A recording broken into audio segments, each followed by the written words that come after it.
Welcome to another video of This Is My Opinion. I'm your one and only host, Kyle, and how about you? How are you today? Hope you're doing fine. And today's video, we are in like a kind of a special for K-pop Demon Hunters. And today we're gonna talk about. So, have you watched the video? Have you watched the movie? Please say yes. You needed to watch it because now I'm going to talk about spoilers. And it's a very heavy spoilers because this movie is really, really good in more ways than I can even think about it. Because in a surface level, you have so many messages that the movie passes to you. The biggest one is basically accepting yourself. And from the get go, I think accepting yourself is the only path that you could take for happiness.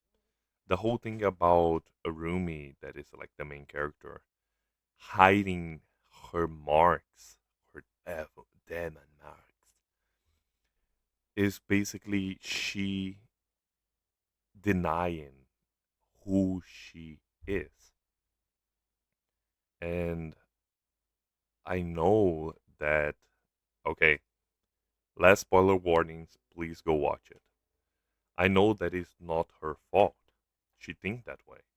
She only thinks that way for because of her aunt and the prejudice that the aunt passed through her to her. And the all things are this movie. This is like the big main focus of it.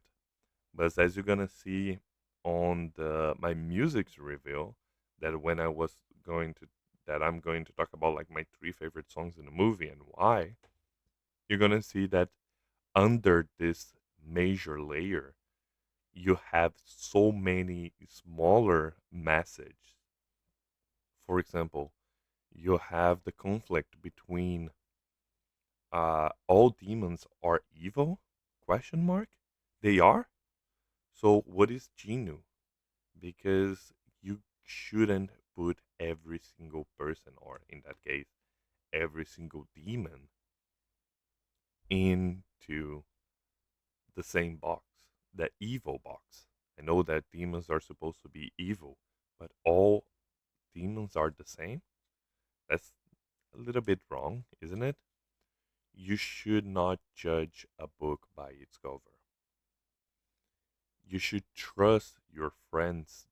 That is one lesson. The second one is you should trust your friends that your friend is gonna accept in who you are because they're your friends. They're not gonna judge you even though you're supposedly a demon.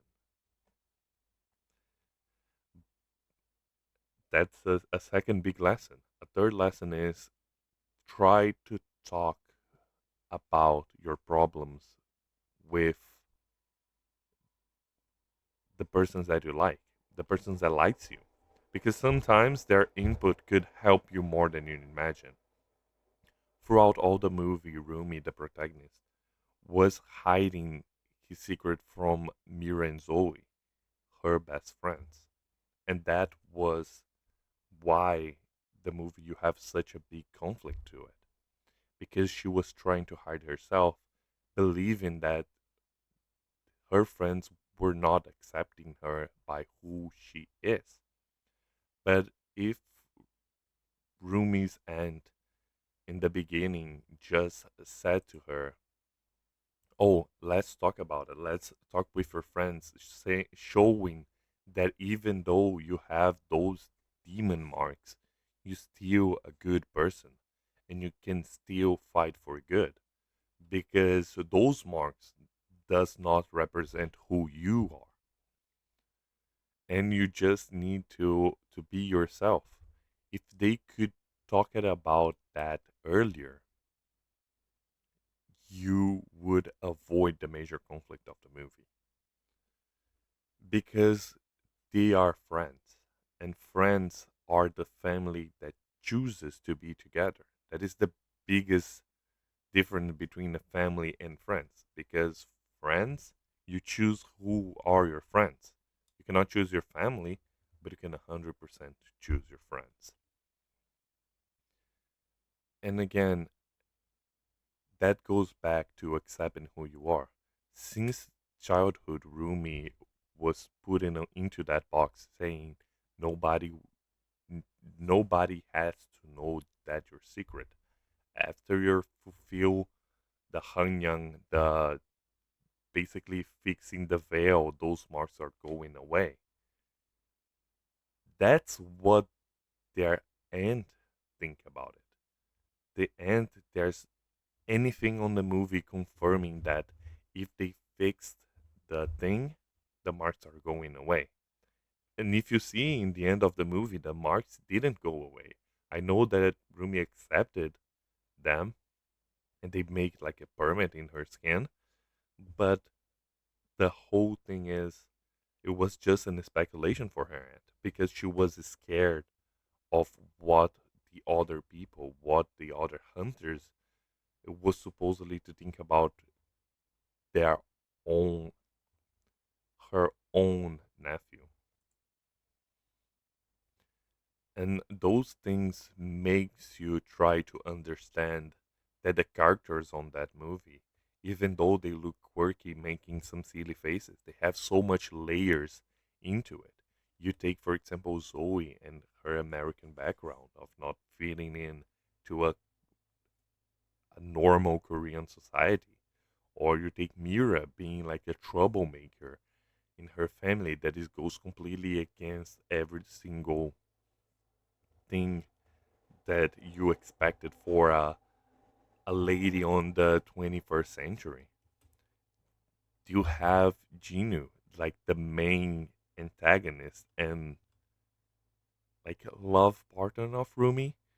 I'm not gonna lie, the first time that I saw him, I was thinking, oh, that's gonna be Rumi's father, so that's why she has the marks. But no, it wasn't that. It was literally her love interest. And one of the most, and I watched that movie mostly because randomly at Spotify, thank you so much, Spotify, they recommend me a music from this movie. The music, uh, the name is called Free. I think it's Free. We're gonna we're gonna dissect on the review, but it's basically a duet with Ginu and Rumi singing about setting them free, like helping each other to accept what mistakes they made in the past and walking through a brighter future. And the whole creation of the Soja Boys is to show how artificial love could be, how artificial devotion could be. You can be basically singing about pops, about drinks, about like literally Coca Cola. And in the end, you're cultivating the masses because it's catchy, because it's I, because what you see is just a good thing. What you see, a pretty face, a nice abs, a mystery guy, a very good dancer, I guess, a very popular and normal beauty standards, a very uh, cheerful guy, let's say, like put in that way. And you keep falling in love with just appearances. But deep inside, they are demons. They are corrupting your hearts and taking advantage of your desires. So even though they are look stunning, they are the evil into the movie. Nobody noticed the evil behind the mask. Everybody wants to see the new shining thing. Everybody wants to get closer to perfection. And that goes a very big contrast between Rumi and her own defects and her own marks. Because not necessarily her marks are a mistake, but a mistake was made when she decided to not accept who she is. And what does marks mean? Okay, you have a demon ancestry. Something happens to you that you have demon marks, but that trait does not make you follow the evil path. And she tried harder than anyone else to fix a problem that did not exist. She tried to be someone that she's not really are. And this is one of the biggest messages that I could think of about this movie and why it's so important for young adults, for kids to understand. And I think they've done it beautifully. When Rumi confronts her aunt, showing that even though she understands that the aunt tried to protect her, that's not a good thing. She was doing wrong. She was doing more harm than good. And that goes in the other way around. When you have social boys that is only looks with evil intentions, you have good intentions but evil doings. By hiding yourself, you're basically doing more harm than good for the person that you're trying to protect. For Rumi, the person who you're trying to protect.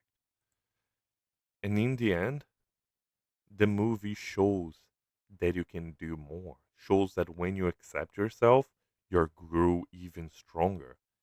You're a better version of yourself just because that is the person that you once always were. And for me, that is the biggest point on this movie. I could just grab around more and more, and then showing more and more times that the songs in this movie related perfectly with the characters and what they're feeling at the moment. But this is for the next video. So see you on the next one. Have a great one, and don't forget, you are who you choose to be, and that is the most important part. Bye bye.